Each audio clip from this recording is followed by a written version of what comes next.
Municipal ఎన్నికల్లో సదాశివపేట పట్టణంలోని 26 వార్డులలో కాంగ్రెస్ పార్టీ బలపరిచిన అభ్యర్థులను గెలిపిస్తే ముఖ్యమంత్రి రేవంత్ రెడ్డి వద్దకు వెళ్లి పట్టణాభివృద్ధికి నిధులు మంజూరు చేయిస్తానని టీపీసీసీ వర్కింగ్ ప్రెసిడెంట్ చెక్కారెడ్డి అన్నారు. గురువారం సదాశివపేట పట్టణంలో పర్యటించిన టీపీసీసీ వర్కింగ్ ప్రెసిడెంట్ చెక్కారెడ్డి పట్టణంలో తిరుగుతూ ప్రజలకు అభివాదం చేశారు. అనంతరం జగ్గారెడ్డి మాట్లాడుతూ పట్టణాల అభివృద్ధి జరగాలంటే అధికార పార్టీ అభ్యర్థులను గెలిపించుకోవాలని సూచించారు. జరగనున్న మున్సిపల్ ఎన్నికల్లో సదాశివపేటలో కాంగ్రెస్ జెండా ఎగరాలని నాయకులకు కార్యకర్తలకు చూపించారు.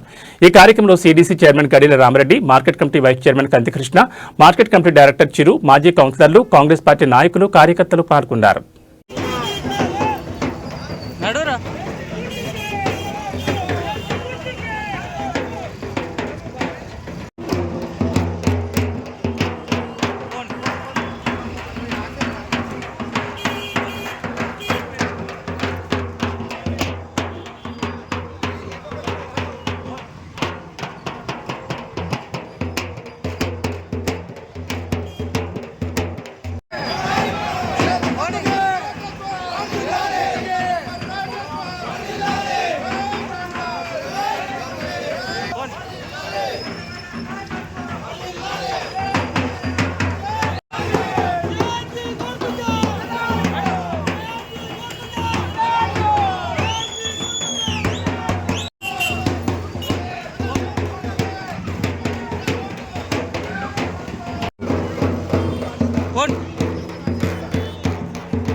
రాజు బర్త్డే పుట్టినరోజు శుభాకాంక్షలు.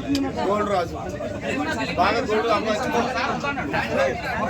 శనివారం ఎప్పుడు వస్తుందో సాయంత్రం 4 గంటలకు ఇంటికాడ కూర్చో. నేను శనివారం వస్తాను మాట్లాడదా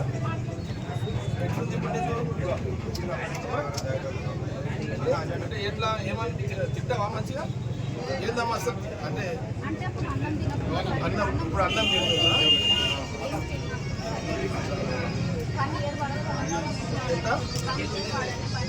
సంవత్సరం ఆయుర్వేదిక్ వాడితే తక్కువ అయితే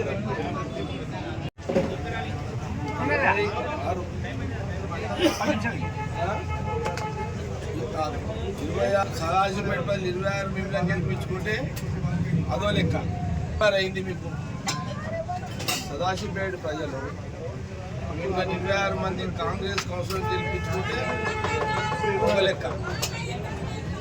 నేను సీఎం రేవంత్ రెడ్డి దగ్గర పోయి సీఎం గారు సదాశివపేటలో 26కి 26 కాంగ్రెస్ గెలిచారు, 26కి ఫండ్స్ అని అడుగుతా. ఇక సమస్య ఏంటి? ఈసారి మనం 10 ఏళ్ళు గవర్నమెంట్ లేము, 10 ఏళ్ళు కాంగ్రెస్ గవర్నమెంట్ రాష్ట్రం లేదు, 10 ఏళ్ళు టీఆర్ఎస్ ఉన్నది. ఓకే, ఇట్లా 26 కాంగ్రెస్ కౌన్సిలర్లు గెలిస్తే నేను చక్కగా సీఎం రేవంత్ రెడ్డి దగ్గర పోయి అని కూడా చెప్తాను. అంతకుముందు నేను వేసిన కొన్ని పైపులే ఉన్నాయి, నేను చెప్పింది నాకు. 26 కాంగ్రెస్ వాళ్ళు గెలుస్తుంది. సదాశివపేట ప్రజలు మీరు మన కౌన్సిలర్ చూసుకోండి, ప్రజలు చెప్పారు. అవన్నీ కూడా చెప్తాను. సపోజ్ 26లో ఫరక్ వచ్చి 20 గెలిపించారు అనుకో, 20 గెలిపించారు. మొదటి ప్రాధాన్యత 20కి అయితే మేము చెయ్యాలి, మిగతా 6 తర్వాత చూస్తామని చెప్తాను. లేదు 18కే వచ్చిరు అనుకో, మళ్ళా 18 గెలిచిరు సదాశివపేటలో ఏమన్నా ఇక ప్రజలు మనం ఏమన్నా సీఎం రేవంత్ రెడ్డి కూడా ఇంటాడు, పనులు అవుతాయి. ఎందుకంటే మనం ఏం చేసినా అంతే కదా. ఇప్పుడు అనుకో బ్యాడ్ ఏమన్నా ఫరక్ చేసి మిమ్మల్ని మీకు అవకాశం ఇవ్వలేరు అనుకో, నేను ఆయన దగ్గర పోయి సీఎం గారి దగ్గర పోయి నేను అడగను. ఏమడుగుతాను? సదాశివపేట మున్సిపల్ చైర్మన్ 26 గెలిస్తే 26 గెలిచిరంట. 2013లో ఇళ్ళ జాగాలు ఇచ్చిన, నేను 14లో ఓడిపోయినా. ఇళ్ళ జాగాల కబ్జా బీఆర్ఎస్ వచ్చింది, వాళ్ళని నిలబొట్టింది. సర్టిఫికేట్లు వాళ్ళ దగ్గరనే ఉన్నాయి. భూమి సగం గ్యాగ్ చేసేసారు. వాళ్ళ ఊరు లీడరే సదాశివపేట నాయకు, వాళ్ళ ఊరు మంచి కదా చేసిండు. నేను